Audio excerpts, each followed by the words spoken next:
Hey guys, it's Mad Monday again, and today we're going to talk about a really important topic: Christmas hats.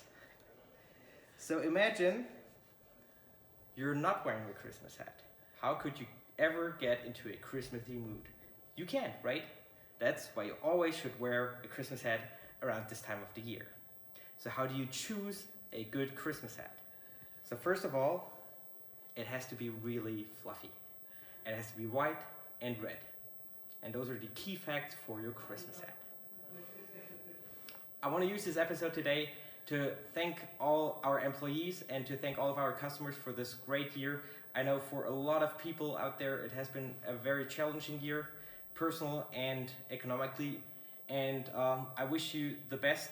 Stay safe. Spend a lot of time with your family and try to relax a bit. Next year's probably going to be very exciting again. Merry Christmas to you guys, stay safe, and see you next year.